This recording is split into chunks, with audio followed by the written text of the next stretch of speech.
All right, welcome back to the channel. So we got our giveaway going on, as you've seen in the other video. Hung it up over there in the corner. We're giving away the fire suit. So if you haven't checked that out, go check out that video. We're trying to get back to the community, help somebody out, and hopefully save somebody's life. So we're gonna jump right in on this. We're gonna get this thing put back together. Let me walk you over here and show you what we got going on. So we're just now trying to chase the final prep work. It's always the final. It's almost over. I swear it's almost over. Still have a list of things to do, but we're trying to come through it. So we are gonna put our intake back together. We fixed them issues. Me and Mike fixed the throttle body, got it all plugged up. So no more chances of any, the little vacuum caps blowing off or anything like that.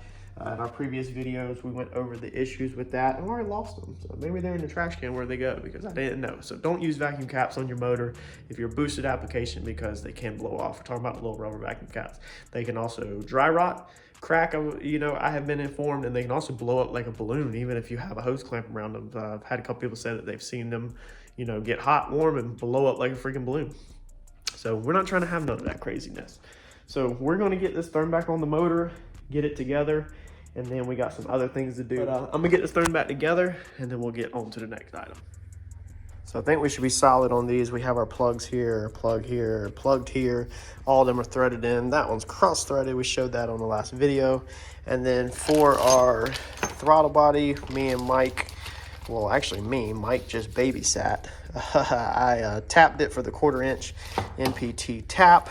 So I just went to the hardware store and had grabbed what they had up there, but we pulled the vacuum little piece out, tapped it, and put one of these brass plugs in there. So plug looks slightly ghetto. It's not the nice clean one that has, like the Allen head in it like this one, but this is just what they had. Without ordering anything, I can always order a little black one with a plug, which I probably will now, and replace it later. But at least this is good to go for the tuning, and so we don't have failures on the dyno. So I showed in the other video how this was hitting on the throttle or the intake manifold. So I went ahead and shaved some of this off at the shop. I don't know if more is going to have to be shaved. We'll see when it goes on there. When it opens up, that's how far, it's kind of hard to tell, but that's about how far it sticks out. I can't do it with one hand, but past it. So we'll see whenever we put it on there. We'll take a look at that, but let's get all this put together. All right, so got all that button back up. I got one thing I'm a little nervous about. So whenever the pedal, like if you pull up on the pedal, the cable wants to kind of go like that on the outside. Now it still sits right in here and never pops off. And as soon as you pull this back like this, it goes right back on there. But it's that play right there in the pedal. So if you look underneath here, let's see here. It's when the pedal comes up like this. So when you pick the pedal up like this, that pushes the cable back up, and that's what causes it. And then when you compress the pedal, if you'll listen, I'll compress it and show you on this, you'll hear it. That's where it pops back in place. See, now it's sitting back in place and it works perfectly fine. It's back in place and works perfectly fine. But if you were to pick up on this pedal right here like that, that just knocks that cable out. See, you hear it? That's where it just clips back in place. So I've been thinking about that. Don't know if I should do anything about that. We can obviously take and put a spring on this, pulling it back towards the firewall, a very lightweight spring, just to keep a little downwards tension. So I'm thinking about, incorporating a spring to the firewall when I do the pedal stop to the floor, because definitely want a pedal stop, and that way it will keep some downwards tension, but you don't want so much tension that you're pulling the throttle blade open either. Just a little bit to keep it down. So I'm thinking about adding that to it. Besides that, first off, putting this throttle body back on here, the little stupid O-ring that goes on there, it's like a flat O-ring. It's like a blade O-ring. It's smaller than the actual opening of the throttle body. I don't know why Holley like that. It's Holley intake, Holley throttle body, Holley O-ring that they sent with you. Or no, factory Ford O-ring, because that's what they wanted you to use. So I'm gonna do some research and see if they make a better O-ring for that, an actual O-ring, not that flat style factory Ford O-ring, because every single time it's just aggravating. I have to like stretch it out, hold it, you know, keep holding it, and then put it in there and get everything bolted up faster than it can shrink back. Once you have that on, then you're good to go. I mean, you can look down in there, you know, once you finally get it to stay still, and you can tell that it's set in there. There's no leaks, you know, nothing like that. But it's just annoying, so I'd like to change that. I put a little 1-minute gasket maker on there to try to help hold it in place. You know, maybe if it don't pop back out next time, it'll be easier. But coming here, painted our piece, our trans access the other day, and got that all put the Zeus in, put it back in. And then also coming here, and finally, it's hard to see with reflection in the lights, but got the kick panel installed. So went ahead and put our screws back in, and we have our kick panel back in. So that's kind of exciting, because I've always kind of left the kick panels off like that, because still running wires and stuff like that. We were never ever to the final stage. So they've literally just been sitting over there on the floor. And so it's exciting to finally put this side in. I think that side can go in too. I don't see us having to do anything else in there. So maybe tomorrow night I'll put that in there.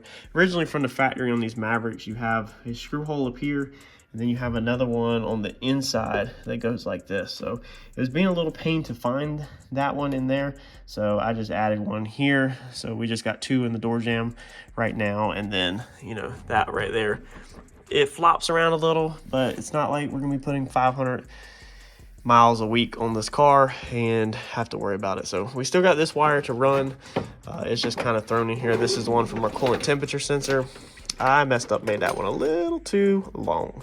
So probably gonna have to trim that back some, but we'll get that ran all through there and hooked up. We need one wire goes to a ground, Chris told me, and then the other one is going to be one of our inputs. So if you're new to the channel, all of our inputs are inside the center console. So that's what everything looks like. Inputs and outputs are all conveniently located inside the center console.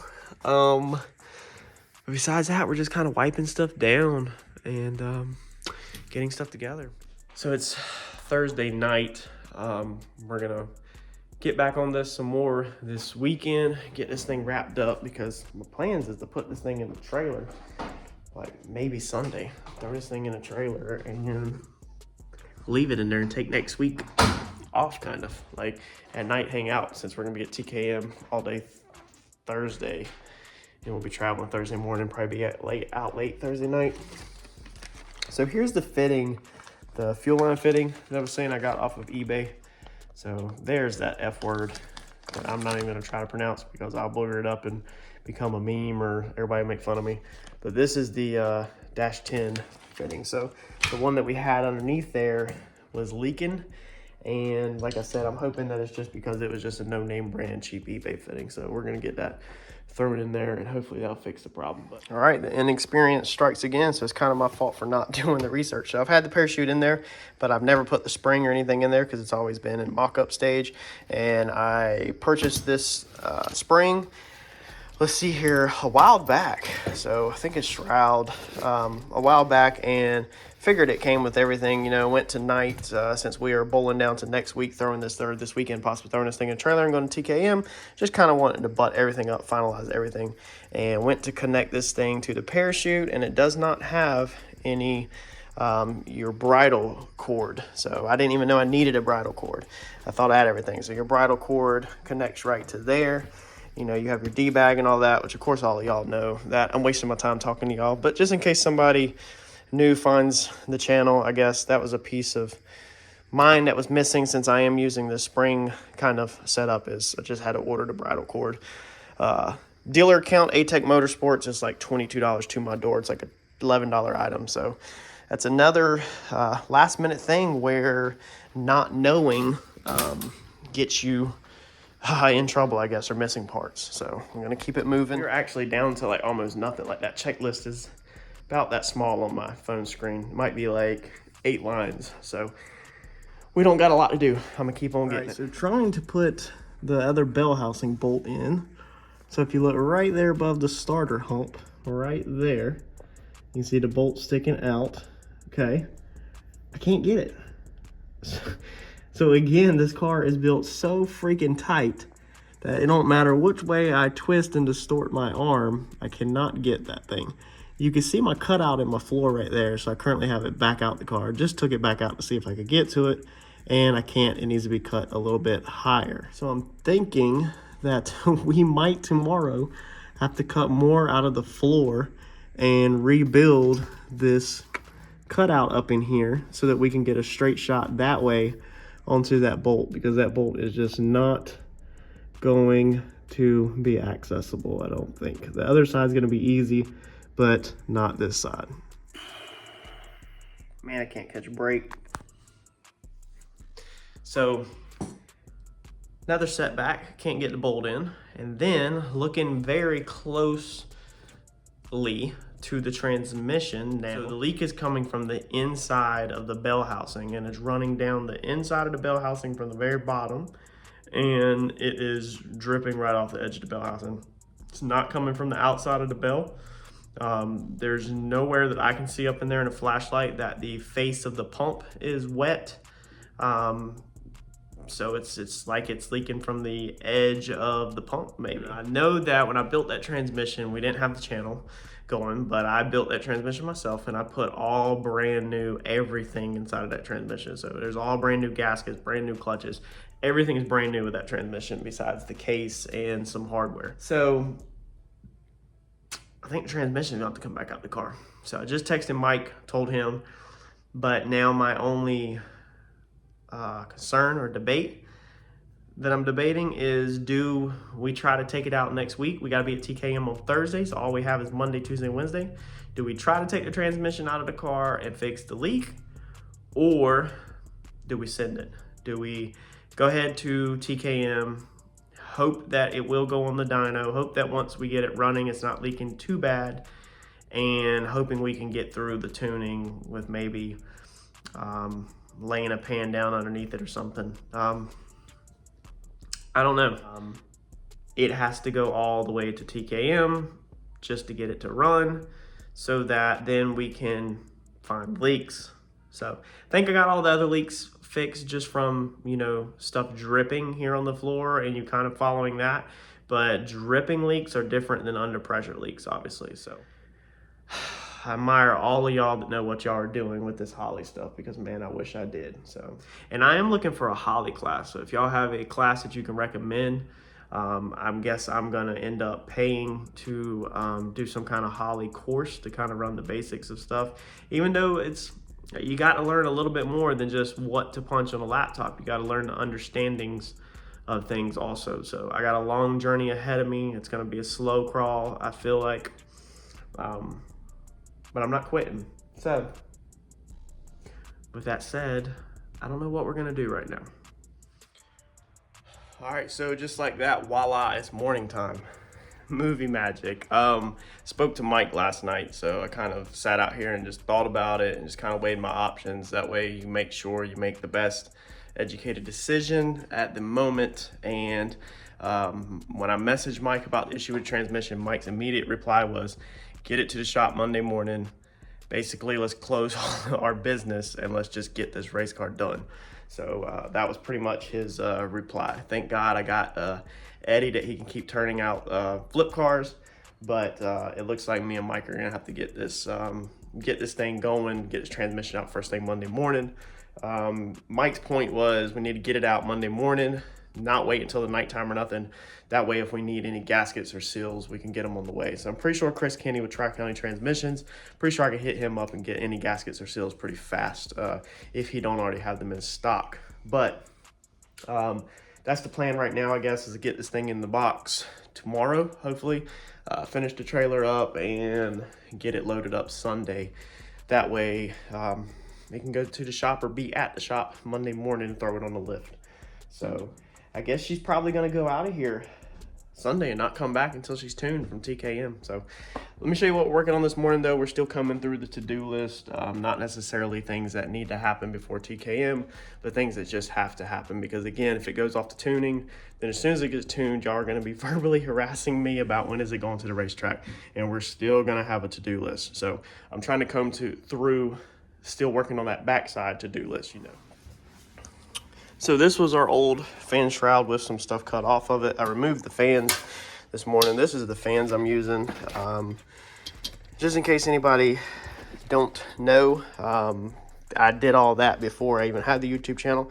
So I took some aluminum. This was left over from where we did the window frames, where we did the Lexan. We did flush mount window frames in this car. I did like a 5-part series, I think, just about on how to flush mount Lexan and make it just like, you know, the MPK cars where you have, or any race car really, that you have the flush mount lips around them instead of welding to your body like a lot of them do. I showed you how to do that out of aluminum in your garage. So if you haven't seen that, check that out. This was left over. Need to clean up the edges, but I'm nowhere near done. Basically what we've done is we've cut this piece and then come in here and bent out 1-inch standoffs on the legs. Now to bend it out, we're using the same piece of tool that we use to build the drag wing in the back. We built this drag ring right here in this garage. I did like a 3 or 5 part episode series on that with our Harbor Freight bender. So this thing has worked amazing for everything I need, but the only challenging is that you can only bend up so much length. let me see, I can't remember off the top of my head the length of this thing. So it's only 19 inches, so it has to be under 19 inches, but the drag wing that we did, it stands off 19 inches like this. So I built that so it would fit in the Harbor Freight bender, and we bent all of these, you know, edges that are on it right there. We bent all that. We put that bend in right there. So we did all that with that bender. And now this morning we built this. So this is less than 19 inches right here. So we've built the 2 legs, and then what we're going to do is have Mike weld the tops. He'll probably come in here with some flat stock. If I had more of this corner iron, or not corner iron, why do I always call it corner? I guess it's angled aluminum stock. But if I had more of this, I'd cut it to fit and just rivet it in right there. But the problem is I don't have more of that. All I have is flat stock. So thinking just having Mike weld flat stock in the ends, but we're going to keep moving forward. So we bent this up so that it slips in here. And now we have 1 inch between the radiator and the fan shroud, and we'll be able to get our fans on that side. So we're still only going to put 1 fan on. I have 2 of these guys, but 2 won't fit on this radiator. So I'm going to have to order more. So what we're going to do for right now is I am going to lay it out so it's right there in the center pretty much, but to this side. I don't want it to be to that side. And we're going to see what it does. So since it has 1 inch, you know, gap in there, it might pull through all of that, and it might be perfectly fine without overheating. If not, we will measure this area, and we'll either do 1 more or we'll do 2 singles here. You know, it's just trying to save money. I would love to measure this area and get one huge one for the center, and I'm almost tempted putting this one in the center, but then I'm just afraid that this one's not going to be enough. So I don't know. Thinking about that right now, but my plans right now is to put it over this side and then add 2 more later if I need it. And also that helps with the room, because this thing, you know, we don't have so much real estate in there with our pipes, so it'd be hard to stack another one over here or a wider one. So we're limited space, but that's what we're working on this morning. Well, we now have a busted radiator. I can't win, man. I can't win, y'all. Check this mess out. Well, we have a bucket dripping water because right there, inside that black mark on the fan, the fin, like right there, in front of my fingernail, we have a hole in the crossbars. So I was fitting this. It's always me. I'm always tearing stuff up, man. Fitting this new piece in there, and well, now with the fan on there, it's a tight fit to go down in there. So I'm taking it and just sliding it down in there. And of course, it cuts through the fins. So I'm just sliding it down like that, okay? And of course, when you want something to cut, it won't cut, or your blades are dull, or, you know, we're having problems with stuff, and we're always fighting stuff as guys. You know, and I hadn't grinded this. I haven't smoothed this off. It's got a little bit of jagged edges on it because I'm not done building it. So I'm just test fitting. So I wanted to put it back in there and make sure it's test fitted. It's a little tight, so I'm just bumping it down, and then all of a sudden you hear drips on the floor. So the edge of that, you can see right here, as it slid down, it basically cut it. You wouldn't think that this stuff would be so fragile that just that sliding across it would cut it, but it did. So now, I'm pretty sure there's a way. Michael has done some old school radiators before, but I'm pretty sure there's a way to repair these little tiny cross tubes and not have to replace this whole radiator. And it's just a little tiny pinhole. Always something, right, y'all?